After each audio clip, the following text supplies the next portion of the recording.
গুলো কি আঁটি বড় আর ওই খোলাটা পাতলা, এই খেজুর মানে লোক পড়ে থাকলেও খেতে জানে অনেক সময়।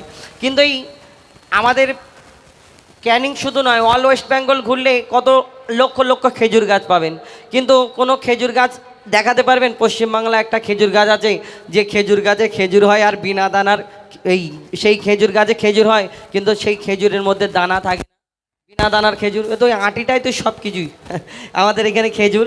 কিন্তু পুরো পশ্চিমবাংলা বাদ দিন, পুরো ভারতবর্ষে ঘুরলে আমরা দেখতে পাবো এই বিনা দানার খেজুর একটাও পাওয়া যাবে না।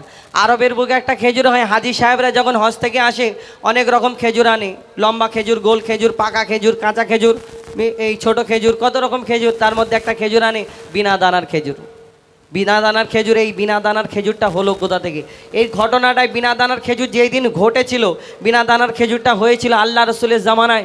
এক ইহুদি খুব চালাকি করেছিল, আমার নবীকে পরীক্ষা করতে এসেছিল, আর এই বিনা দানার খেজুর সেইখান থেকে আবিষ্কার। যাই হোক, এই ঘটনা আমার দাদারা বলেছেন কমিটির তরফ থেকে বলার জন্য, সেটা বলবো বিনা দানার খেজুর। কিন্তু তার আগে দূরে একটা ডুয়েট গজল বলে নিই, তারপরে ইনশাল্লাহ আমরা সিঙ্গেল কণ্ঠে আবার ফিরে আসবো আপনাদের সম্মুখে। কবি ছন্দের মাধ্যমে অতি মূল্যবান কথাই লিখছে, দেখুন। যাই হোক, এই গজলটি ফরমাইশ করেছেন, এই গজলটি আমাদের নয়, আমাদের ওস্তাদ গজল জগতের সম্রাট ইশকে হাবিব সাহেবের গাওয়া গজল। তো ছোট্ট করে চেষ্টা করছি, কেন উনি গজলের সম্রাট, গজলের রাজা, আর আমরা গজলের ভিখারি। ও শকিনা আর কেদো না, এটা হলো জনাব ইশকে হাবিব সাহেব, গজল জগতে যিনি বাদশাহ, আর আমরা গজল জগতে ফকির। তো চেষ্টা করব, কেন ওনাদের তো আর সমতুল্য হতে পারবো না, আর কোনো দিন চিন্তা ভাবনাও রাখি না, তবে চেষ্টা করব ওনাদের গজল কিছু গাই আমরা মাঝে মধ্যে। তো ফরমাইশ করেছেন ও শকিনা আর কেদো না, ফেলো না তুমি চোখের পানি, ওটা গাওয়ার চেষ্টা করব ছোট্ট করে, তারপরে ডুয়েট গাইবো, তারপরে ফরমাইশ যেগুলো বিনা দানার খেজুর। এবং হাবিল কাবিল প্রশ্ন করে, হাওয়া আদমকে তোমরা আমাদের বাপ মা, তোমাদের মা বাপকে? আদম আলাইহিস সালামের সন্তান প্রশ্ন করে, বলো তোমরা আমাদের বাপ মা, কিন্তু তোমাদের আব্বা মাকে কে জন্ম দিয়েছে? তানাদের কি উত্তর দেবে, কেন তানাদের তো বাপ মা ছিল না? কি ঘটনা? ইনশাল্লাহ দুটো ঘটনা পরপর আমি সিঙ্গেল কণ্ঠে পরিবেশন করে শোনাবো। এখন শুনতে থাকুন, ডুয়েট কণ্ঠে লিখছে, দেখুন। ও শকিনা আর কেদো না, ও শকিনা আর কেদো না, ফেলো না তুমি চোখের পানি, ও শকিনা আর কেদো না, ফেলো না তুমি চোখের পানি, ও শকিনা।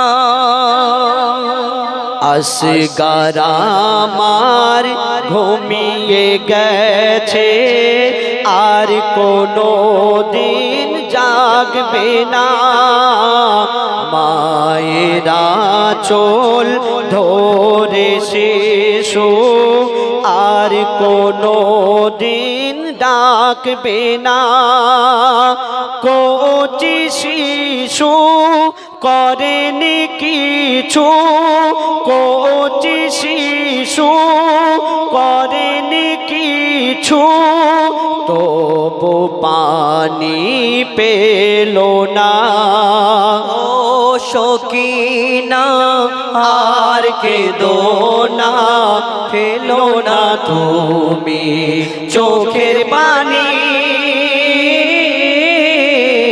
ও শকিনা আর কেদো না, ও শকিনা আর কেদো না, ফেলো না তুমি চোখের পানি, ও শকিনা। ইমাম বীরের মতো একা লড়ে যে গো কারবালায়, উদ্ধারিতে ফেরেশতা কুল জানের বাজি যে লাগায়, কাঁপে থর থর এ জিদ সীমার কাঁপে থর থর এ জিদ সীমার মুখে তাদের বানে ধন্য হোসেন ফাতেমার লাল ধন্য হোসেন ফাতেমার লাল ধন্য নবীর নিশানি ও সকিনা আর কে দোনা ও সকিনা আর কে দোনা ফেলো না তুমি চোখের পানি ও সকিনা। ধন্যবাদ ধন্যবাদ ধন্যবাদ। যাই হোক গাইবার চেষ্টা করলাম, ভুল ত্রুটি হলে ক্ষমা করবেন। খুবই সুন্দর, মাশাল্লাহ। একটি ঘোষণা,